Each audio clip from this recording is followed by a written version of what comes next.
అందరికీ నమస్కారం. Epic story లైన్స్కు స్వాగతం. శ్రీ సాయి లీలామృతము అధ్యాయము 10. యోగీశ్వరుడు. శ్రీరాముడు, శ్రీకృష్ణుడు వంటి అవతారాలు దుష్ట శిక్షణ చేస్తారు. శ్రీ దత్తాత్రేయుడు, శ్రీ దక్షిణామూర్తి అవతారాలు మానవులకు ఆధ్యాత్మిక విద్యనందించి ధర్మాన్ని పోషిస్తారు. సద్గురువులందరూ వీరి రూపాలే. వీరు పూర్ణసిద్ధులుగానే అవతరిస్తారు. అయినా వారు కూడా తాము సద్గురువును సేవించి తరించామని చెప్పి సాధకులకు ఆదర్శమవుతారు. శ్రీ దత్తాత్రేయుడు 24 మంది గురువుల నుండి జ్ఞానమార్జించానని భాగవతంలో చెబుతారు. పుట్టగానే ప్రణవముచ్చరించి ఉపనయనం అవగానే వేదాలు వల్లించిన శ్రీ నరసింహ సరస్వతి స్వామి కూడా బాల్యంలోనే తల్లికి తన నోట విశ్వరూపం చూపిన శ్రీకృష్ణుడిలాగా సద్గురువును సేవించారు. వీరు తామే దైవమని గురువులమని చాటుకోరు. భక్తులే వారి అనుభవాలను బట్టి వారిని అలా గుర్తిస్తారు. శ్రీసాయి కూడా తాము పేద పకీరునని, భగవంతుని బానిసనని మాత్రమే చెప్పేవారు. ఏ పండు తాను పండునని చాటుకోదు కదా, వెలుగునని చాటుకోదు కదా. శ్రీమతి తార్కాడ్ ఆమె కుమారుడు 1917లో షిరిడీ వచ్చారు. ఆ కుర్రవాణ్ణి 18 రూపాయల దక్షిణ అడిగారు బాబా. అతడు అది తీసుకుని రావడానికి వెళ్లేసరికి కొందరు భక్తులకు ధ్రువ చరిత్ర చదివి వినిపిస్తున్నాడు జోగ్. ఆ కుర్రవాడు వెంటనే తిరిగి వచ్చి, సాయి నన్ను అక్కడికి ఎందుకు పంపారు? మీ వంటి సాధువులు దైవం ప్రసాదించిన శక్తులు గల మానవులే గాని దైవ స్వరూపులు కారని అతడు చెబుతున్నాడు. భగవంతుడు తనని నిందించినా కోపించడు గాని మీ వంటి సాధువులను చులకన చేస్తే సహించడు కదా అన్నాడు. బాబా నవ్వి, అతడు చెప్పింది నిజమే. నేను పకీరునే గాని దైవాన్ని కాదు. దైవం ఎంతో గొప్పవాడు, ఆయనతో ఎవరూ పోలరు అన్నాడు. ఆ పిల్లవాడు, సాయి మాటలతో మమ్ము ఏమారుస్తున్నారు, కానీ మీరే దైవము అన్నాడు. బాబా అతని తలనిమృతూ, నీవు నిత్యము సద్గ్రంథ పారాయణ నామజపము చేయి అన్నారు. కుర్రవాడు, అది మధ్యలో ఆగిపోతే దోషం గనుక చెయ్యను అన్నాడు. సాయి సంతోషంగా అతని తల్లితో, నీ బిడ్డ యొక్క సర్వ బాధ్యతలు నావే అని అతని మీద తన యోగ దృష్టిని సారించారు. నిజమైన గురువు ఎలా వ్యవహరిస్తాడో చూచాము. సాయి కేవలం యోగం అభ్యసించి కొన్ని అద్భుత శక్తులు పొందిన సాధువేనని తలచే కొందరు వ్యక్తులు ఆయన ఏమి అభ్యసిస్తారోనని గమనించేవారు. యోగులు తన జీర్ణం కోసం శుభ్రం చేసుకునేందుకు 3 అంగుళాల వెడల్పు 22 అడుగుల పొడవు గల శుభ్రమైన గుడ్డను నెమ్మదిగా మింగి అరగంట జీర్ణకోశంలో ఉంచి తర్వాత నెమ్మదిగా బయటకు లాగేస్తారు. కానీ బాబా చేసిన ఈ దౌతి మాత్రం అద్భుతం. 3 రోజులకు ఒకసారి ఆయన బావి దగ్గరికి వెళ్ళి పేగులు వెడలగక్కి నీటిలో కడిగేవారు. తర్వాత వాటిని చెట్టు కొమ్మపై ఆరబెట్టి తిరిగి మృంగేవారు.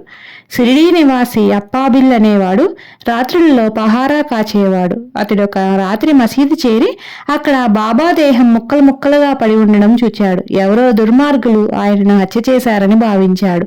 మొదట ఆ సంగతి మున్సిబు కరణాలతో చెబుదామనుకున్నాడు. కానీ ధైర్యం చాలక తిరిగి ఇల్లు చేరేసరికి భయంతో బయటికి రాలేదు. మరుసటి ఉదయం మసీదుకెళ్ళొస్తున్న వారెవరూ ఆ ప్రస్తావనే చేయడం లేదు. ఆశ్చర్యంతో అతడు మసీదుకెళ్లేసరికి బాబా అతనిని, రాత్రి భయపడ్డావా అన్నారు.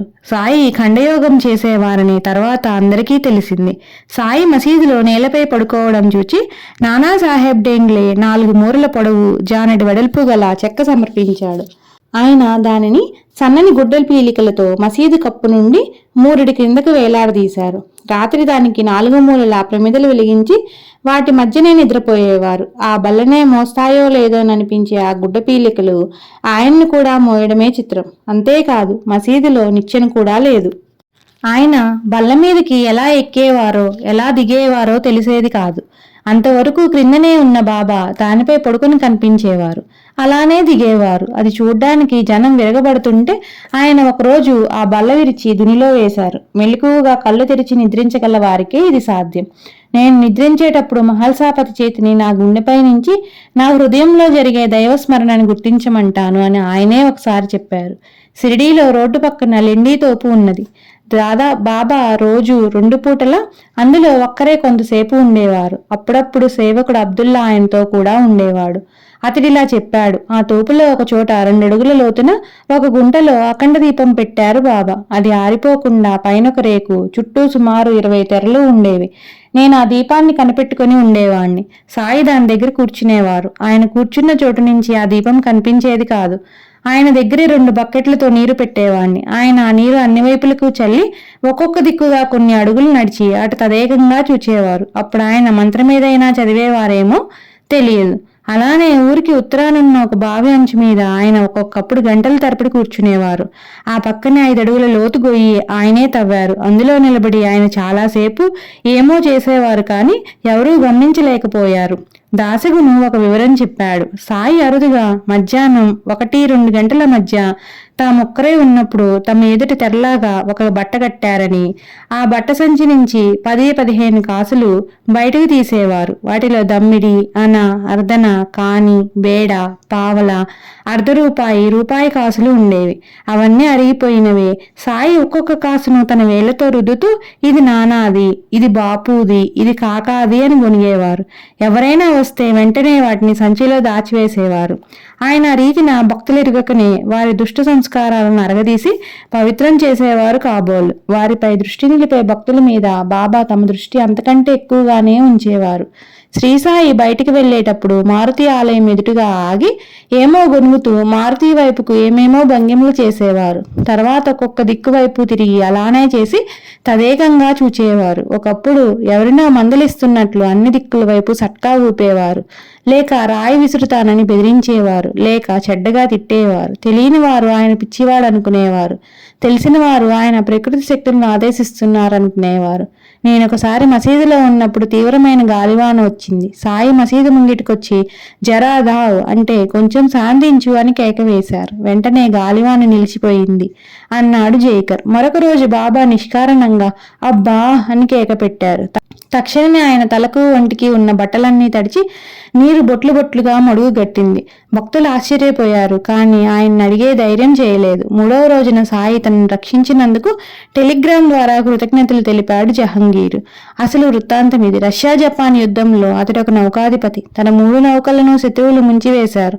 తన నౌకను కాపాడమని అతడి కన్నీటితో బాబాను ప్రార్థించాడు. సాయి అతని ముందు కనపడి ఆ నౌకను భద్రంగా ఒడ్డు చేర్చాడు. సాయి వద్ద మసీదులో ఒక మూల తిరగలుండేది. బాబా అప్పుడప్పుడు నేల మీద ఒక గోనె పరిచి దాని మీద తిరగలి పట్టుకొని కూర్చునేవారు. తర్వాత కప్నీ చేతులు మడుచుకొని ఒక చేత్తో గోధుమలు విసిరేవారు. ఆ పిండి భక్తులకిచ్చి ఊరి పొలిమేరలో చల్లమనేవారు. ఒకసారి కారణం అడిగితే ప్లేగు మసూచి దేవతలు ఊరిలో కొందరిని పట్టను పెట్టుకోవాలని చూస్తున్నాయి, వారికి బదులు ఈ పిండి తీసుకోమని వాటిని ఆజ్ఞాపించాను అన్నారు. ఒకసారి 1911లో భక్తులు వారి ఆదేశం పాటించలేదు. కొద్ది రోజులకు షిరిడీలో ప్లేగు వ్యాపించింది.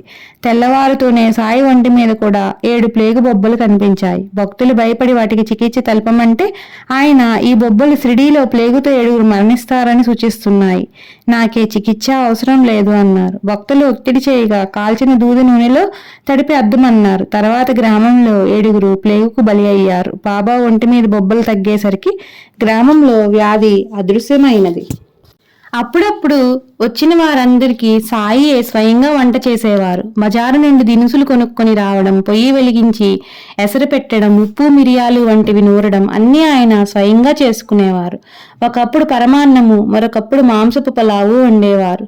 పులుసు కాచి అందులో గోధుమ రొట్టెలు, మిరియాల పొడి వేసేవారు. తర్వాత అంబలి కాచి మజ్జిగతో కలిపేవారు. ఉడుకుతున్న గుండిగలో చెయ్యి పెట్టి బాగా కలిపేవారు. ఆయన చెయ్యి కొంచెం కూడా కాలేదు కాదు. వంట కాగానే పాత్రలను మౌలీవి చేత నివేదన చేయించేవారు. మొదట కొంచెం మహల్సాపదికి, తాత్యా పాటిలకు పంపి తర్వాత అందరికీ వడ్డన చేసేవారు. ఒక్కొక్కప్పుడు బాబా 15-16 సేర్లు గోధుమలు విసిరి ఆ గోధుమ పిండితో ఎంతో నైపుణ్యంతో చపాతీలు చేసి నేరుగా దుని మీద కాల్చి భక్తులకు పంచేవారు. ఒక్కొక్క దానిలో సుమారు 15-16 పొరలుండి తిండి పుష్టిగల వ్యక్తులు కూడా ఒక్కటి తినడం కూడా కష్టమయ్యేంతగా ఉండేవి అవి. వారెంత ధన్యులో అది వారి అనుగ్రహానికి చిహ్నమే. మాంసాహారం వండినప్పుడు శాకాహారులను అచ్చటికి రానిచ్చేవారు కాదు. ఒక్కొక్కప్పుడు ఆయన భక్తులను చెడ్డగా తిట్టేవారు. కారణమడిగిన ఒకరితో నేను తిట్టలేదు, ఆశీర్వదించాను అన్నారు. జూన్ 27, 1922న నార్కే అన్న భక్తుడు దీక్షిత్కి ఇలా రాశాడు. నేను కాపాడితే జావును అనుసరించి శ్రీ మౌళీ మహారాజ్ అనే సిద్ధపురుషుని దర్శించాను. శ్రీ సాయి గొప్ప మహనీయులని వారు చెప్పేవారు. ఒకరోజు ఒక బ్రాహ్మణుడు నా ఎదుట సాయి ఒక పేదరాలిని చాలా చెడ్డగా తిట్టాడు. ఆయన సాధువు ఎలా అవుతారు అన్నాడు. నీకు అర్థం కాలేదు. ఆ విధంగా ఆమె కోరిక నెరవేర్చారు బాబా. మొదట ఆమెకు సంతానమే లేదు, ఇప్పుడు ఆమెకు బిడ్డలున్నారు, పోయి చూడు అన్నారా మహనీయుడు. ఒక అర్ధరాత్రి మసీదులో సాయి ఒక్కరే ఉన్నారు. దూరాన ఒక ముంగిట్లో ఒక పక్కగా పడుకున్న ఒక ముస్లిం భక్తునికి మెలకువ వచ్చి చూచాడు. సాయి ఏమో గొనుగుతూ ఆతృతగా అటు ఇటు తిరుగుతున్నారు. ఇంతలో ఆకాశంలో నుంచి కాంతిగోళం ఒకటి మసీదు వైపుకు దూసుకు వస్తోంది. బాబా త్వరగా అరబ్బీలో ఏవో మంత్రాలు పఠిస్తూ దుని మీదకు తల వంచి మెడపై సట్కా పెట్టుకున్నారు. ఆ కాంతిగోళం మసీదులోకి రాగానే కొద్దిసేపు మసీదంతా వెలిగిపోయింది. మర్నాడు సాయి అతిథులొచ్చారు, సత్కరించాలి అంటూ మాంసం వండి మసీదులో ఒక చోట ఉంచారు. దాని భావమేమో ఎవరికీ తెలియలేదు. ఒకరోజు దుని దగ్గర స్తంభానికి ఆనుకొని కూర్చున్న లక్ష్మీబాయి షిండేతో సాయి, ఇక్కడికి రోజూ వచ్చే పామును చూచావా అన్నారు. ఆమె చూడలేదన్నది. కొద్ది నిమిషాలలో ఒక పాము ఆయన వీపు మీదుగా భుజము పైకెక్కి పాకి కూర్చున్నది. ఆమె భయంతో అదిగో పాము అన్నది. అదేమీ చేయదని, తన దారిన తాను తులసీ బృందావనం వద్దకు వెళ్తుందని బాబా చెప్పారు. ఆ క్షణంలో సాయి ఆమెకు శంకరునిలా తోచారు. కొద్దిసేపటికే ఆ పాము తులసి చెట్టు వద్దకు పోయింది. ఇందుకొక సారూప్యాన్నిస్తాను. చింతపల్లి అడవులలో నివసించిన సిద్ధపురుషుడు శ్రీ పాకలపాటి గురువు గారితో, నేను మీకు ఈ అరణ్యంలో భయం వేయలేదా అన్నాను. అసలు భయం ఎలా ఉంటుందో నాకు తెలియదు అన్నారు ఆయన. మాకెందుకు భయం వేస్తుంది అన్నాను. ఆయన వేరు అని అనిపించడం వల్ల అన్నారు. అన్యత్వ భావం వల్లనే భయం కలుగుతుందని మన ప్రాచీన గ్రంథాలు చెబుతాయి. దానికి భిన్నమైనది అనన్యమైన ఆత్మభావం. ఆత్మవర్షత్వ భూతాని అన్నట్లు సర్వజీవులను తమ రూపాలుగా చూడగలిగిన వారు భయరహితులు. అట్టివారే జీవులకు అభయం ఇయ్యగలరు. ఓం శ్రీ సమర్థ సద్గురు సాయినాథాయ నమః.